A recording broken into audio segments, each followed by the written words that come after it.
Well, Kimberly, thank you so much for joining me. Thank I'm, you. I'm so excited for our listeners to hear all about the lost book of Eleanor Dare. As Patty Callahan said, from its haunting first line, the lost book of Eleanor Dare transports the reader to a mysterious land, time, and family. So I want to dive right into the book. Can you start by telling our listeners what it's about? First, I will tell you that this is the first time I have talked about this book to readers.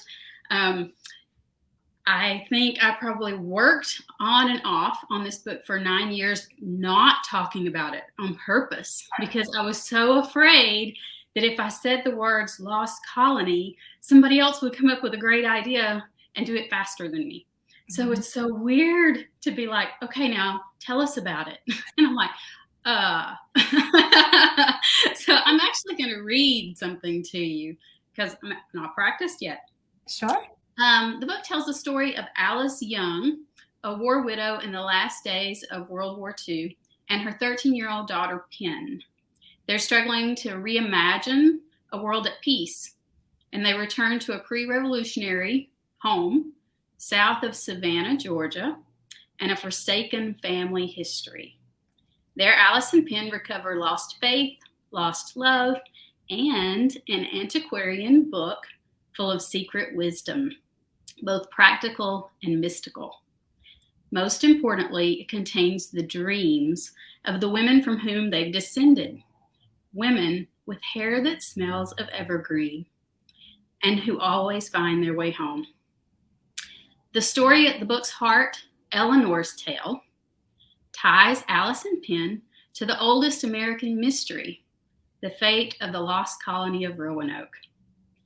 Years ago, I was inspired when I learned of the Dare Stones, a collection of engraved rocks that emerged at the height of the Great Depression, purported to solve the fate of the lost colony. The first of these stones appears to be a message from Eleanor White Dare, daughter of the colony's governor, a young mother and widow who disappeared from history, a woman whose story has gone untold. And I began to wonder what it meant to live when you and all you've known were lost, and what kind of mark Eleanor would have wanted most to leave behind. I began to imagine the story she would have told her daughter, the larger legacy of that stone before it was ever found. What came to me was a story for all of us, a family story, a fable of how to make a way forward as Alice and Penn discover, a tale of curious girls, of dreams passed from mothers to daughters, of imagining a life bigger than the one imagined for us, and daring to love the mystery most of all. Because stones remember, but stories teach us how to live. I gotta practice that. I always love to hear about the initial spark of inspiration that inspire authors to write a novel. I think I remember learning about the lost colony of Roanoke in school, probably, and then maybe never thought about it again. Do you remember the first time you learned about the colony? I have a vague memory of it. I really liked history growing up because my dad was great about telling us family stories, and we had this wall in our foyer. We lived in an old house. It was built in 1912, and so I felt like I lived in history. You know, things that came before were always important to me. And on this wall, we had family photographs that went back 2 and 3 generations, back to tintypes. And he could trace them and say, this is this person, and this is this person, and this is this person. And everybody that ever visited my house had to stand and look at that. And so I think the idea of a group of people that came and then just disappeared, of course, that was something that like I was obsessed with as a kid because I want to know, well, who were they? Where did they go? So yeah, I do remember that. But what inspired me for this book was just an accident. I grew up in North Georgia. I've lived here most of my life. And I knew nothing about the history, this obscure, strange history of the Dare stones that were found in the late 30s, early 40s, right after the Depression. And they are housed at a college in North Georgia. And they're supposedly, at least the first one, they've never been able to prove or disprove, is an inscription that was written by Eleanor White Dare, who survived a massacre and left this big rock with an inscription. And it was, I think, it would have been 1587 and then 1937 when the rock was found. Mm-hmm. And so when I learned about that, I was like, how do I not know that these things exist? And it was huge. It was all in the papers, and everybody that was anybody came and studied them and tried to decide if they were real. And then it was all dismissed as a hoax. And I think the college was embarrassed. But like I said, they never could prove.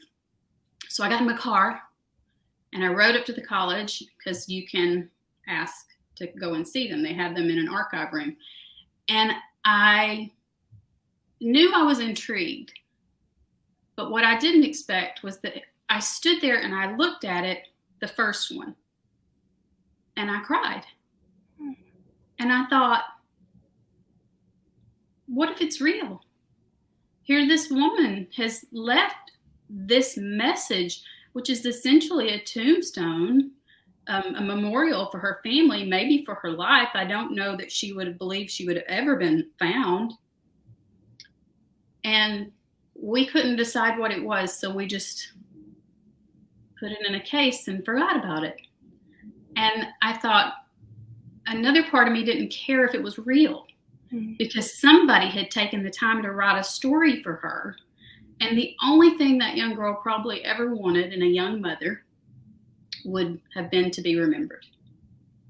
So I wrote a story. That is beautiful. I absolutely love that. And I feel like I'm having that same feeling of, how did I not know about this that you had then? I'm really excited that this is bringing that to life. So I want to talk a little bit more about your research process. Research, of course, is a very important part of writing historical fiction. So could you tell us a bit about your research process? Were there any particular sources you found especially useful or interesting, or anything that you wanted to include but didn't fit the story for one reason or another? Oh, so many things. It's so easy to get bogged down in all of the minutia and the detail, because you fall in love. You become obsessed with whatever it is that you're learning about, and you want to tell every single thing, and you lose your way easily if you can't kind of weed out what's important to your fictional people. Yeah. And for me, first of all, I am not a historian.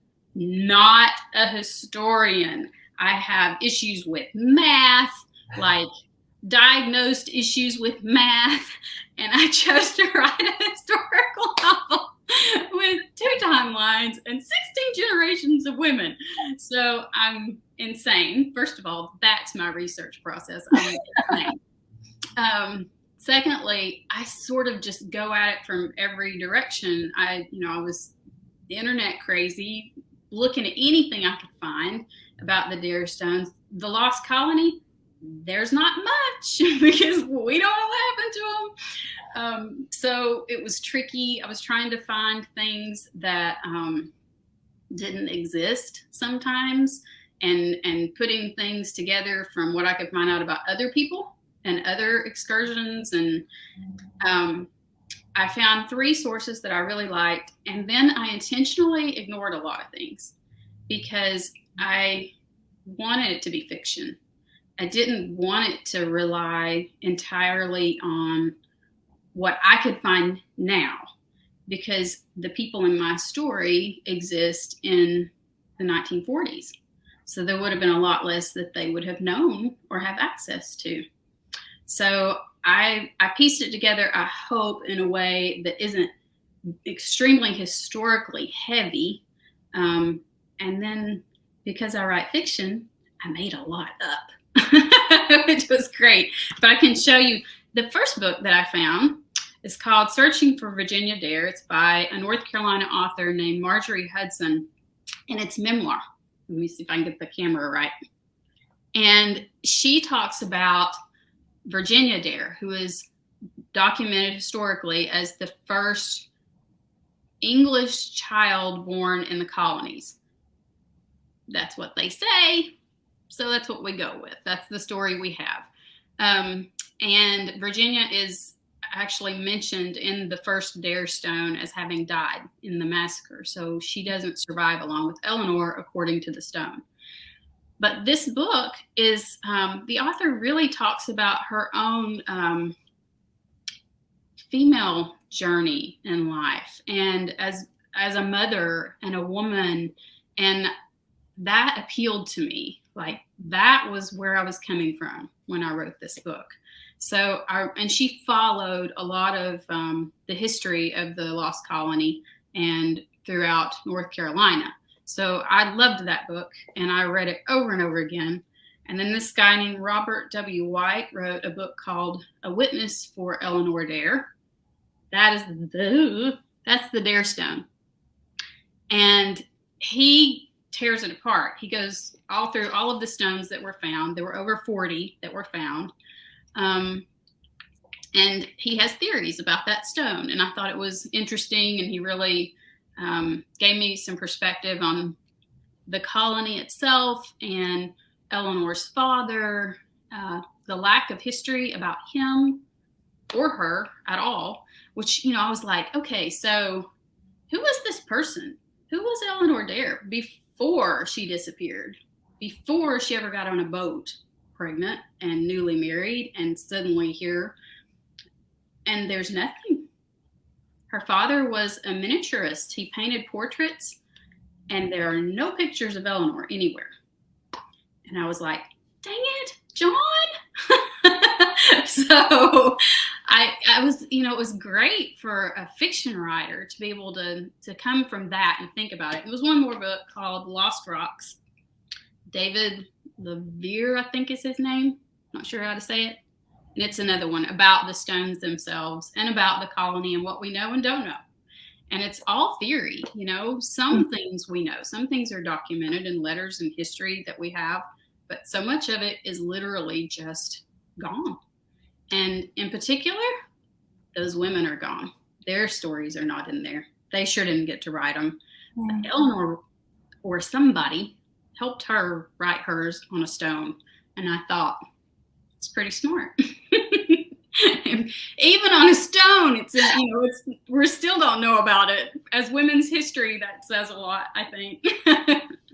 In some ways, as a fiction writer, were you happy that there wasn't a lot of history known so that you could make it up and imagine, or did you wish that there was more? You would think that I would have been thrilled, and instead I wrote an entire manuscript.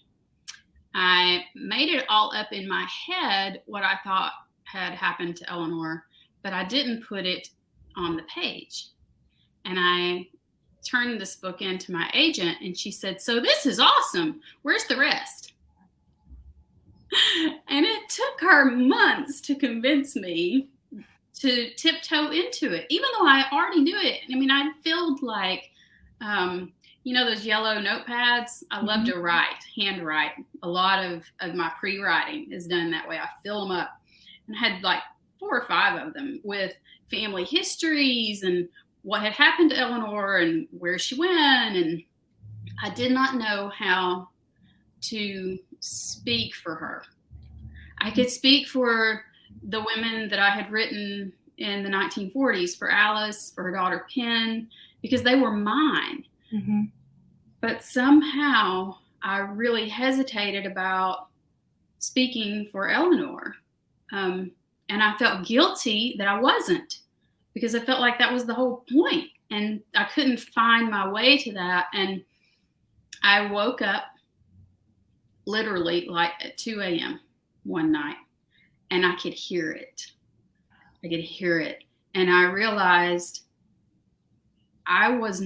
what I was trying to do with this book was not to tell the truth. It wasn't about the truth. I wasn't interested in the truth, the facts. I wanted to tell a story. I wanted to tell a story that the girls that came after her could carry and understand and live from.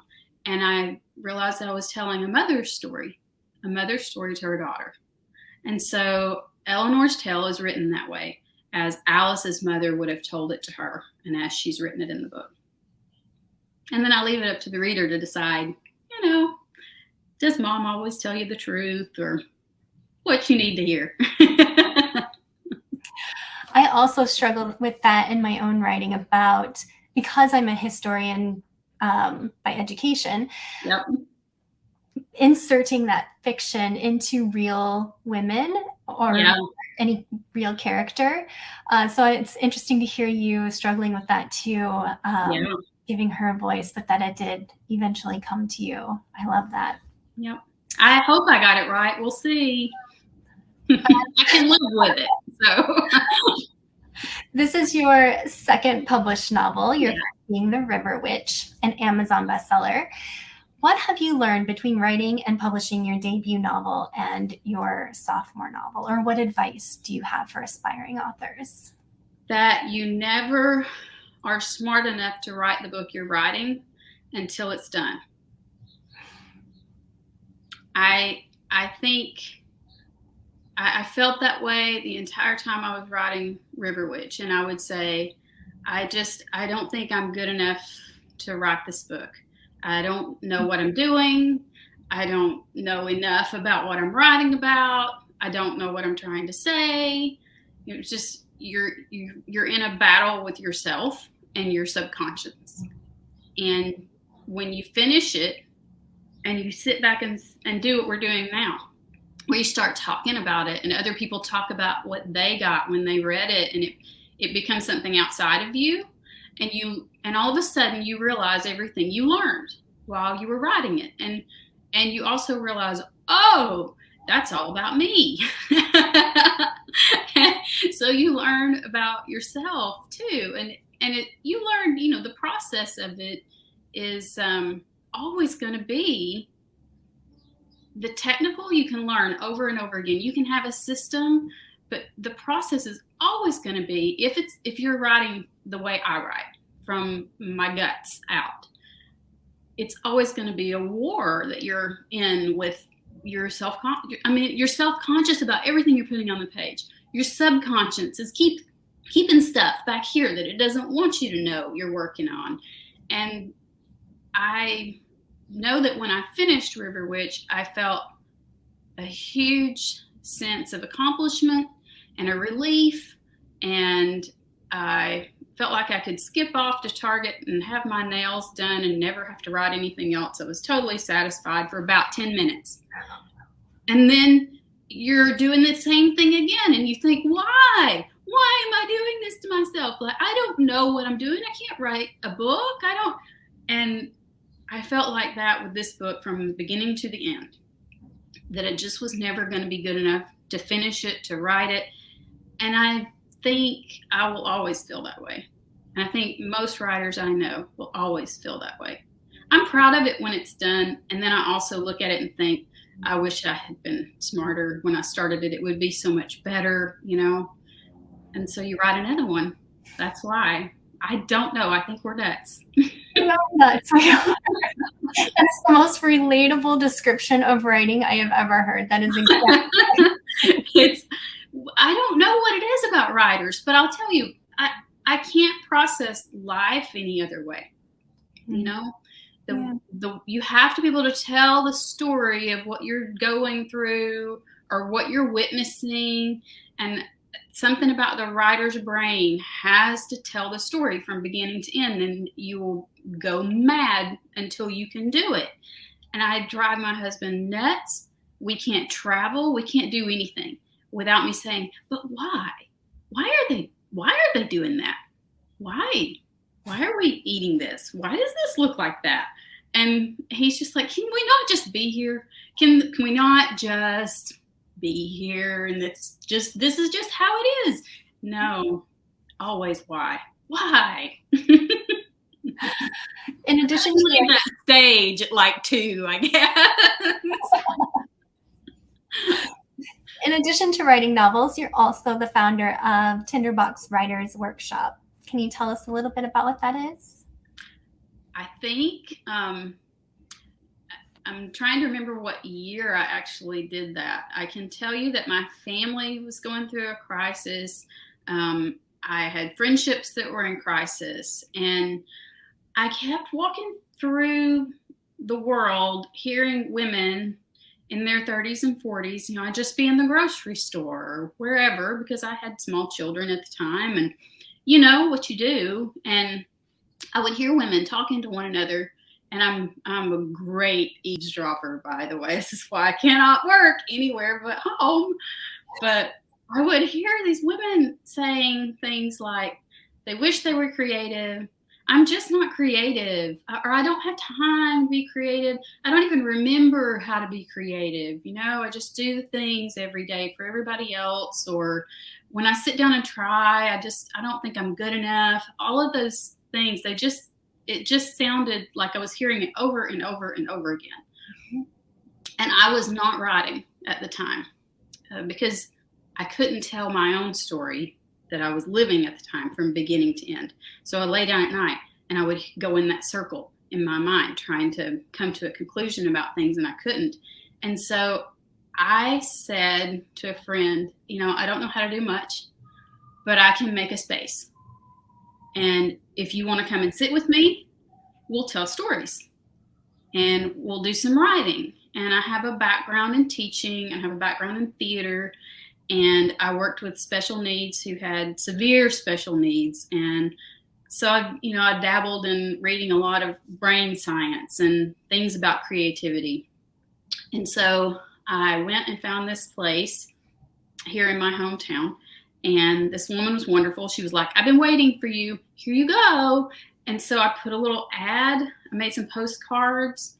And the day I came and sat down in that room, I thought, nobody's going to show up. I'm just going to sit here by myself. And 6 other women showed up that I did not know. And we sat there and we told stories, and we did some creative writing, and we did some art, and we did some walks. And we kind of became something else to one another. And we found creative ways to express ourselves. Some cookbooks were written, some poetry was written, some art was made. There was an art show with pottery and like quilts, and it went on. And from there, and it became a retreat. I was invited. Orly Koenig, whom I love, invited me to come and teach the 4-hour workshop that I do on creativity for the first women's fiction writers retreat. And I had not been anywhere in probably 2 years, and I was a nervous wreck.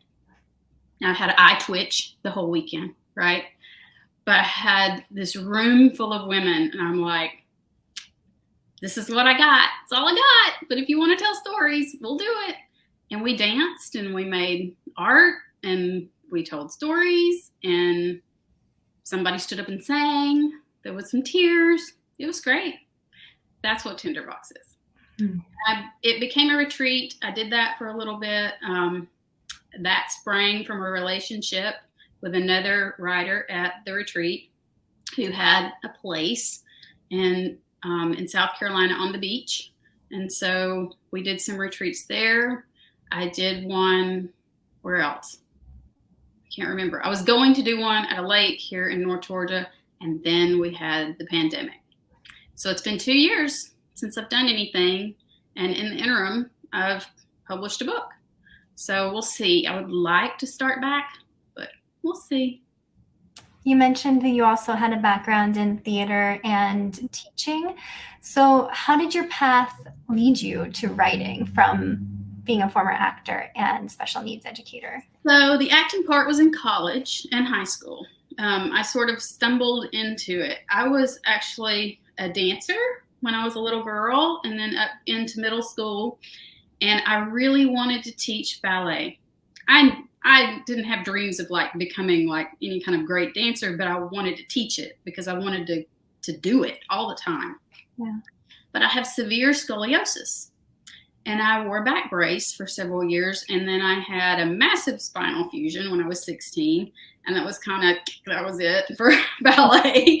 And I ended up doing a play in high school, and then got a scholarship for theater in college.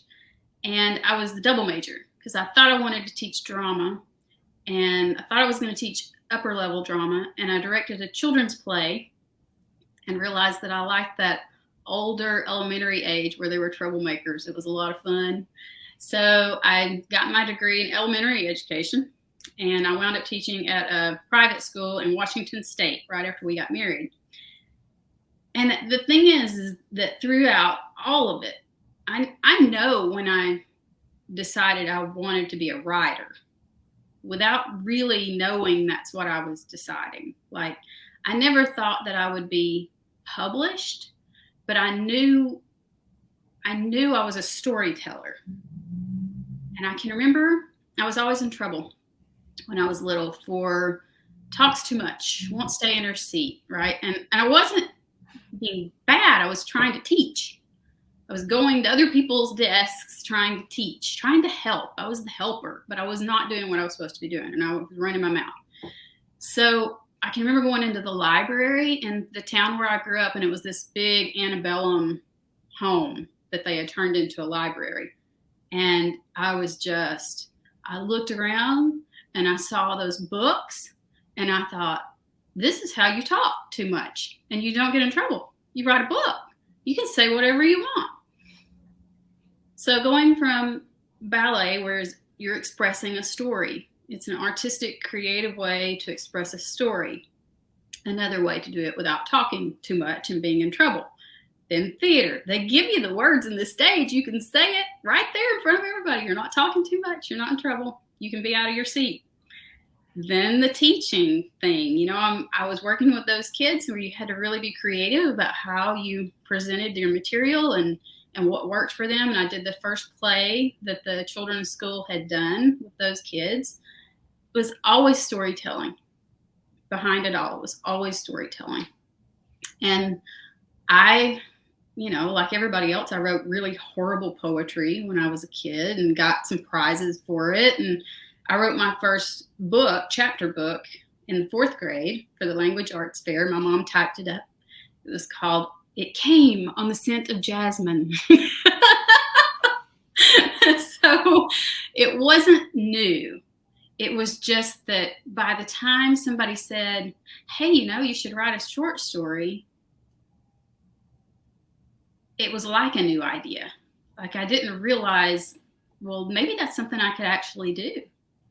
And that out of that relationship came my first publication, that short story, and then the first book. So I don't know any writer that will ever say to you, I just decided I was going to sit down and write a book when I was 23. There's always this, if you can trace it back to the understanding that is how you process your world.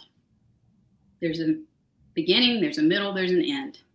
And usually for women, it's a circle. And you get to the end, it starts over again. So, women's fiction. Here I am. Most writers, and probably all writers, started out with a love of reading first. Yep. Tell us a bit about your reading world. What do you like to read? What books would you recommend? I want you to know, I knew you were going to ask me this, and I've got like 30 books stacked up right here on my desk, and I hate it because I can't tell them all to you. The library thing is a really real thing. And in elementary school, I just remember that's the only place I wanted to be. And the playground, because I made up stories on the playground. I got in trouble with some of the stories I made up on the playground because I scared some of the kids. But I can remember being in the library and my class leaving and my teacher having to come back and find me because I would still be in the library. I didn't even notice people had left. And then I can remember middle school library, my librarian sneaking books in because I'd already read everything. So she was bringing me Victoria Holt in the 8th grade, like under the table. Here you go. And that, always continued for me. So early reading was important. There's this one book, and I had to find this online. It's called In the Keep of Time. Scottish time travel started early for me. This is about a bunch of kids that go and stay with relatives in Scotland, and there's something called a keep. And when they go inside, they travel through time. Mm-hmm. And I read it over and over and over again, and I found this library book online and bought it. I was so excited a couple of years ago. And of course, there's a key. Doesn't look at all like the cover of my book there, does it? I love literary fiction. So Kay Gibbons, love her. Zora, love her. Lee Smith, oh my God. Lately, I can tell you I'm reading, I love Susanna Kearsley for her historical novels. I wish I could write like Susanna Kearsley. For language, Jess Kidd. I will pick up Jess Kidd and just read a sentence, just read a paragraph. And I love Alice Hoffman. She has a small book called Blackbird House that I'm obsessed with. I read it every year, maybe more than once.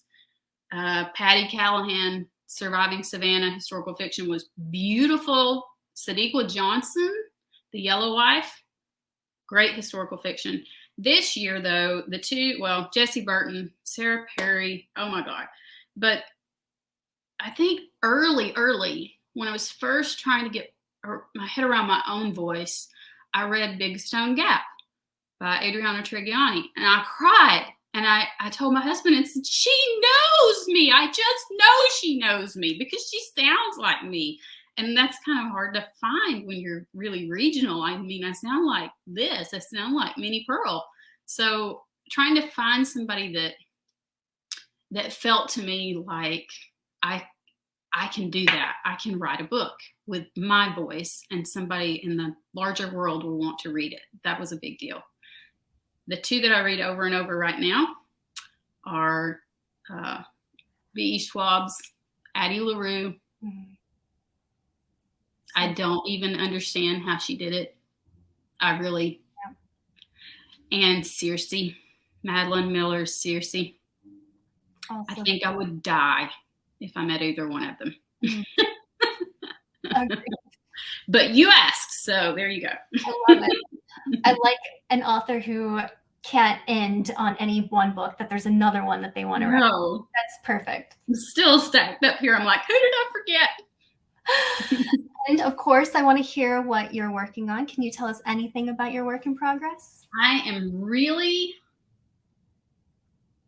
I am, it is hard to pry it out of me.